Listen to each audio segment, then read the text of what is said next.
50th game this week, Caleb. Congratulations. Have you reached the level that you hoped you would by this point in your career? Thank you.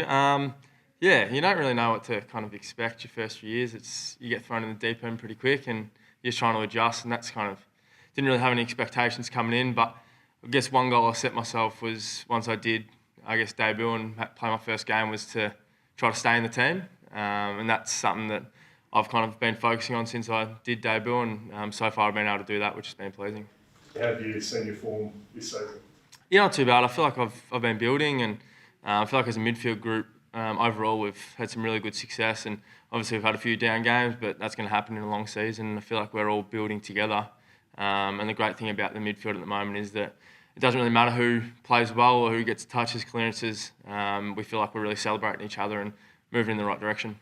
Must feel really good to have you young guys kind of backed in every week. Obviously Nat's playing forward a lot more, and JLo seems to be backing you in with you, Andy, Sean obviously in the ruck and stuff. Must feel pretty good to be such a young group getting that kind of confidence put in you. Yeah, it's really exciting. I think the last couple of years, having Sean in the ruck and then myself and Andy, and then obviously Wiz coming in this year, I guess we're all really young. We're building together, but that's a really exciting thing. We just can't wait for the next few years in the future and all that kind of stuff. But right now we are really lucky to have the support of the guys like Nat, Dave, JL, because we wouldn't be kind of doing what we're doing at the moment without their support and their guidance, and I guess their belief that we can get the job done. But having Nat and Dave there, especially out in the field, you definitely walk a lot taller as young blokes, and we're learning a lot from them. How do you feel as a guy playing his 50th game, keeping a two-time Brownlow medalist out of the midfield a little bit, and having him having to play forward essentially, because it's hard to crack in there with you boys? Yeah, well, I think the beauty of our team at the moment is that everyone's got a role. At the moment, Fifey's role last week was playing up forward and coming up to the stoppages, and played that role really well. He's really hard on himself and wants to be getting the 35 and kicking 3 every week, but we understand what his role was, and he played that to the best of his ability last week, and it was great for the team. And I guess for us at the moment, we're just doing that as well. We're playing the midfield roles at the moment, and that's what we're being asked to do, and we're trying to do that. And I guess that can change week to week. I think JL said in the pressure, it can press a few days ago, it can change week to week and game to game, and depending on the opposition, whatever we kind of want to give them to look at. And I guess Fife is building. We're really excited to get him back to his best, and that's, I don't think too far away. Mentioned Sean Darcy. What's the connection like with you guys and him this season? You seem to be having a really good patch. Yeah, I think it's building again. I think that's the theme of our midfield. I feel we're building, and we had a few. We started a little bit rough at the start of the year, and I guess getting that connection, new guys coming through there, all that kind of stuff. And I think Sean, with his body as well, he had a few interruptions in the pre-season, and he's getting some continuity and really starting to back himself. And to have the big fella up and about changes the look of our midfield and our team. So he's been awesome. He's, I guess, getting more demanding as well, and when he feels like he's getting on top and telling us where to go, that kind of stuff, which is the next step as well for him, to continually do that. And yeah, he's been great. It's great having the big fella when he's up and about, not just kind of in the air and with his tap work, but at ground level and getting his hands dirty. So you're a guy who loves a challenge, Ryder and Marshall this week. How do you think he's going to relish that? Yeah, I think he's really excited. They've both been in some really good form, and especially Ryder at centre bounce is a really dangerous ruckman, and gives their midfield first look a lot of the time. So I think Sean's really excited. He's got some clear plans, but you see him come up against the best ruckman in the company. He never shies away from a challenge. He's always there on the front foot and getting ready to go, and he always goes into the plan that he works with Aaron Sandilands, and I feel like he's going to have one this week, and I'm really excited to see how he goes. As someone who carries a fair bit of the ruck load himself, how prepared do you think he is physically to go up against two guys who split it a little bit more and can take him on in that 2v1 type scenario? Yeah, I guess it's a different kind of, you don't have too many teams in the comp that have 2 elite ruckmen like Saints do, and it's a different challenge, but I feel like Sean's up to it. He's been playing those minutes throughout the whole year, and he hasn't been dropping off. He's been, I guess, building as the game goes on, if anything. So I think he's really excited, and then Lobby's been really good in the ruck as well when he's come in there. He's given Sean a good little breather when he needs, and he's on the weekend, especially at centre bounce, he's able to get over the top and give us some really good looks. So having those two working together, I think, is our own strength in itself. Marvel Stadium this week, you guys had a pretty poor record there in the past, but you won 2 of the last 3 and 1 this year.